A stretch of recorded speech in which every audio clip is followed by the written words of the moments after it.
I don't want to ask the question, but I'm going to. Nick, you and I talked No, about it in the last stop one. it. No, I've got to ask it. I've got to ask it. How the fuck do you go from game 4 on Saturday night, where Rosie is going viral and has Paul Marner calling him after saying, "Don't say that about my son," to these 2 games? Like, this is a different team. This is a different mindset. This is a different mentality.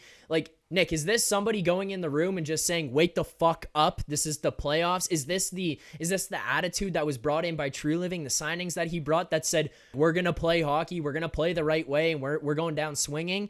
Or is this just kind of the Maple Leafs and, you know what, maybe they don't show up on Saturday night? I mean, it's probably a bit of both. It's Jekyll and Hyde.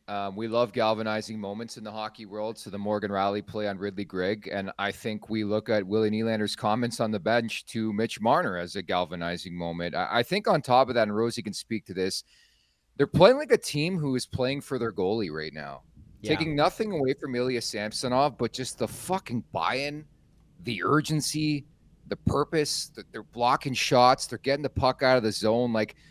I thought that was a clinical effort. And I know people on TV and all over the place saying Boston was crap. I'm giving the Maple Leafs credit, man. Like for the first time in a long time, Rosie, Boston was like the timid team. They were scared. Like the Leafs started that game, built off the crowd, fed off the crowd. I was really, really impressed. Like that's a pretty damn good effort against a really good team coming off a win in their building, Rosie.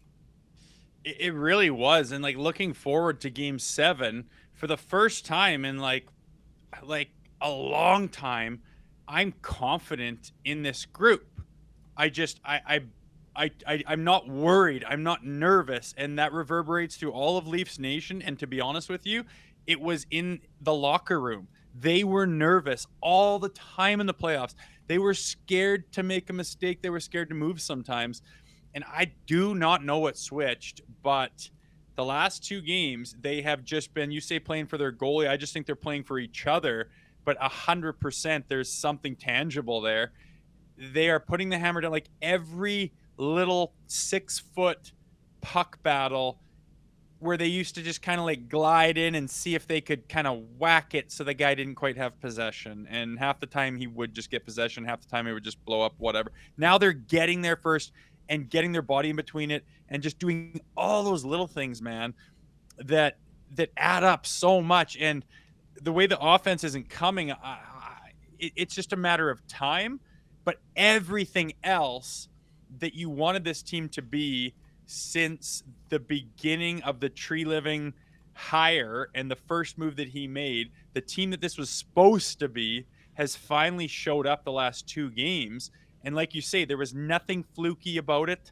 There was nothing hopeful or, well, that doesn't normally work in the playoffs. Like nothing you could carve about it, except for maybe one thing, but some guys aren't showing up, but we're going to need them. We're going to need to, like Willie, unfucking believable. What are you talking about? Yeah, what guy? That's what you have. What guys?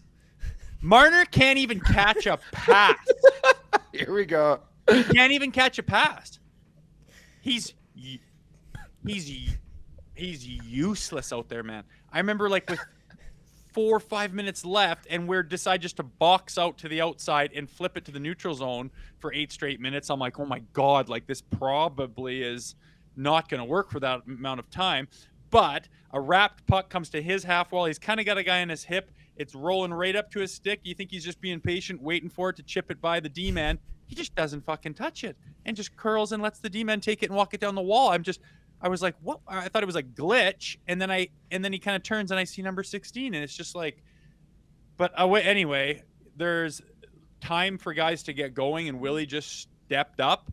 Yeah. Next is Marner and next is the power play. But all those intangibles that they have lacked in the past that Tree Living has addressed came to fruition the last 2 games. And it's that playoff fucking mentality. It's that work ethic, team first. I'll die for this team. Guys are blocking fucking multiple shots, some off their face. Does not matter. We got a goalie to stand on his head that we trust and don't feel unconfident in.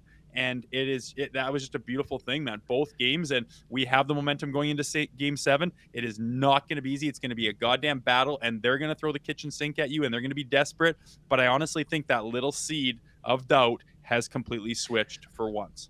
1,000%. I think complete buy-in is my takeaway too. And I think conversely, Zach, you look at Boston, like the pressure's all on them. Okay. It was 3-1 in this series. The Maple Leafs were dead to rights. They really didn't do much at the trade deadline. The pressure is all on the Boston Bruins. Like we talked about this with Matt Larkin on Leafs Morning Take. Yeah. If Jim Montgomery loses another series, he's probably getting canned. Like that's just the way this league works. And you can sense, I mean, it's funny. Like he looked a lot like Sheldon Keefe has in series in the past where he looked nervous because I think he knows that Joseph Woll is locked in right now.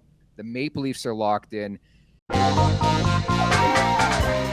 Make sure to check out more of our content right here on the Leafs Nation YouTube page. We got long form interviews, we got clips, we got epic rants by Jay Rosehill. We simply have it all. And don't forget, you can find out much more at TheLeafsNation.com. Thanks so much for watching.